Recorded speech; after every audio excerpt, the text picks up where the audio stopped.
Hey y'all, welcome back. Today we're checking out 7 American habits that are rude in the UK.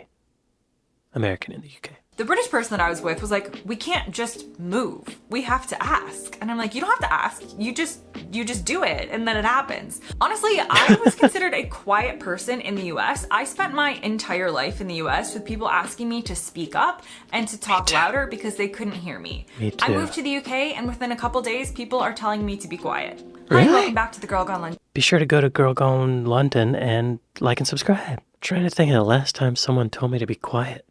And I don't know if it's ever happened.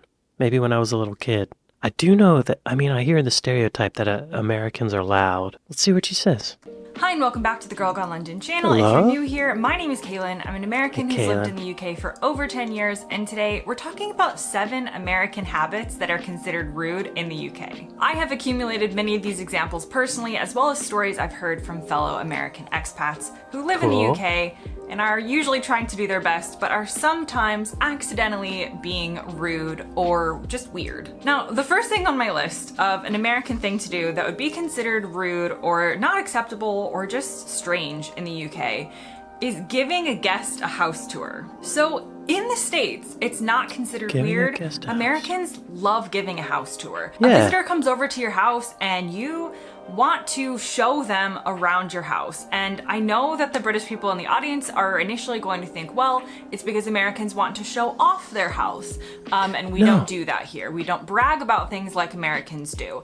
And in some ways, that could be true. You could be I proud wanna of see your the house house. or things that you've done to it. I wanna know what's in maybe there. you do want to show it to somebody for some appreciation. However, there is also another element to this to consider. Now, what I've come across in the UK is that your house is considered a very personal space for the people who live there. And of course, you can have visitors over, and people do have visitors over at times, but it seems to be that British people love meeting out and about. So typically, a British home is going to be smaller than an American home in many instances. So practically, it doesn't always make sense to have people in your space. But equally, in the UK, we have pub culture and restaurants that allow Right. you to sit and enjoy your meal for more than like 20 minutes. So in the UK, meeting friends and meeting people out is much more done than in the US. In the US, we do enjoy our home as a place to have people over for longer periods of time. Yeah. And so this reflects back on why Americans love giving a house tour, because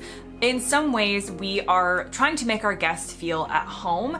And I'm not in any way saying that we're showing them our underwear drawer, but you might show them around and take them around your house in kind of a welcoming kind of way. This isn't done in the UK. So if you have people over, they stick to the rooms that they're allowed in. Most of the house, you like practically board up when someone's coming over, and that's where the visitor is supposed to be. And again, I'm not saying Americans like have guests to their home just wandering every inch of your space, but when they would come to the door, you would welcome them in, and if they haven't been to your home before, you would usually give them some type of tour. Sometimes. Now, the tour of my house in the UK would be over in about 30 seconds because, as I said, typically homes in the UK are smaller than in the US, but again, this would be considered weird or rude in the UK because it would mostly be seen as you're trying to show off your home, and that's something that is not done. That's really interesting. This is one of the things that I have never heard. I feel like when I go to someone's house for the first time, I want to see the house. I usually would like to see a house tour because I'm curious. I'm curious how they have things set up. Maybe I want to set my place up like that. I'm curious from like a real estate perspective. What's the square footage? How many bedrooms are there? There's also a thing where I feel like if I don't get a house tour, I wonder what's back there. What's back there? What are you hiding? Why won't you share your space with me? So I guess for me, it's about general comfort. Like an ease of knowing that they don't have dead bodies stored away. Kidnapping victim or something.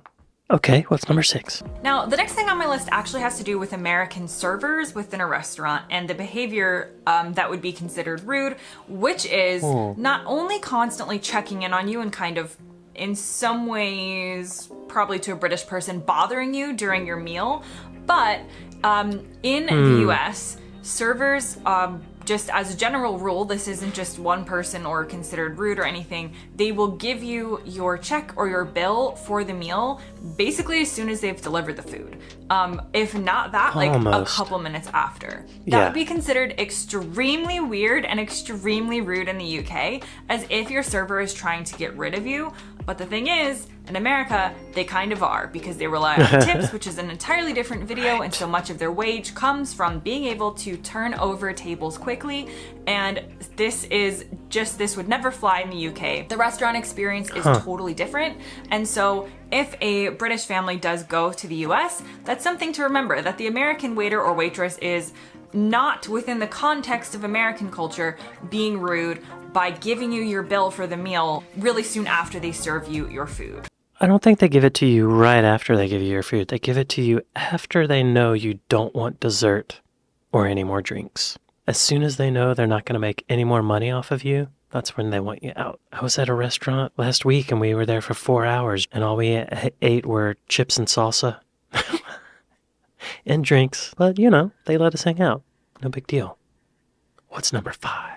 Another American habit that is considered rude in the UK has to do with eating as well, and that is to do with what you do with your knife and fork after you finish a meal. So in the UK, the polite thing and general thing you're supposed to do, and people just seem to do as a matter of like not even thinking about it, is you put your utensils together on your plate and it looks something like this. And this is not really done in the US. So there is no official signal for I have finished my food or I am done with my meal. And you kind of just leave your utensils wherever you want to leave them. They could be on the plate, they could be off the plate, they could be making a cross, they could be like just stacked in any weird old way. You basically just throw your utensils down, and that means you're done. That is considered rude in the UK. Throwing would be sense rude. That it's just the polite thing to do to finish your meal by putting your utensils together on the plate, which is something that I have gotten better at remembering to do, but I still have to sometimes remember to do it naturally, and I see other people around me in the UK just doing this naturally, and I have to remember to gather all of my utensils and put them in this line on the plate to show that I'm done. I've never heard that. I do try to make whatever mess I've created around the plate, I try to put it on the plate so they can just pick up the plate. But that's more about me not wanting to bother people. This is good to know. Maybe I'll start doing this. The next thing on my list is Americans being loud. So, I mean, I'm not going to sit here and say that we're not loud. We are loud. Honestly, I was considered a quiet person in the US. I spent my entire life in the US with people asking me to speak up and to talk louder because they couldn't hear me. I moved to the UK and within a couple days, people are telling me to be quiet. Americans just speak loudly. We just are loud, and it's a trait that is considered relatively rude in the UK because it's infringing on other people's right to enjoy the environment surrounding them. And this is particularly prevalent with Americans on like public transportation in the UK. So if you take the tube in London or a train, you can usually hear the Americans before you can see them. It's just, we're not trying to be rude. We just culturally are loud. And another thing to remember the next time you hear a loud American in the UK is that within the country that we're from, because everybody is loud, you have to speak louder and louder and louder to be heard over the other people. So it doesn't come across as being loud in the US because everybody's being loud. Whereas here in the UK, definitely people are a bit more reserved and a bit more quiet, and suddenly I become the loudest person in the room. People always tell me to speak up, but I'm not changing. I'm gonna keep whispering in the club. Whisper in the club. The next American habit that's considered rude in the UK, and this is definitely a little bit of a cringy one, is not saying please or thank you or please can you do this, not having those like niceties attached to what you're saying. And this is definitely one of those things I notice when I'm in the US. An example would be if you are in a store and asking where something is. In the UK, you would go up to a person and you would say, "Oh, sorry, can you please tell me where the flower is?" Or you would just have all these different words to say, "Excuse me," "Please can you help me?" or something like that. In the US, a lot of people, and this does depend on region a little bit, but a lot of people would just go up to the person in the store and they wouldn't have any of these other words. They would just say, "Where's the flower?" And they might say it in a way that to us in the States is still a nice way of saying it. I'm not saying that they're going to be demanding. We could still say it nicely, but we wouldn't include the other words like, excuse me, please can you help me, can you do this? We would just kind of go in directly with our question. And in some ways this may have to do with the American style of direct communication that I talked about in a previous video, but overall it is just sort of bad manners in the UK and in most countries, so I'm not siding with the Americans on this one, but bad manners to not be saying please, not be saying thank you, and things like that. I feel like whenever I go up to someone in a store, I'll say, excuse me, can you tell me where the flower is? But I really use the excuse me as like a, hey, listen to what I'm saying. I've had jobs where I was in customer service, sales, and when someone did say, hi, excuse me, could you please, it made a big difference in my attitude, and it made me feel better. You know?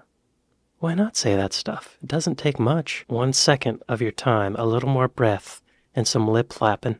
That's all it takes. And the next thing on my list that Americans do that can be considered weird in the UK is talking very openly about religion and asking people questions about their religion. And what I mean by this is, in the UK, religion is seen as a personal thing. So you might go to church, you might not, you might go to another religious venue, you might not, but you're not going to expect people that you don't know to ask you about it. In the US, this is a little different. As a country, America is much more religious than the UK, and it is seen as more appropriate to ask a stranger maybe where they go to church, because the assumption is that a lot of people do, especially in certain parts of the US, or you might ask them what religion they are. And again, there's going to be differing experiences of this depending on where you live in America and your age and, you know, your social group and things like that. But as a general rule, it's more acceptable in the US to speak about and to ask strangers or acquaintances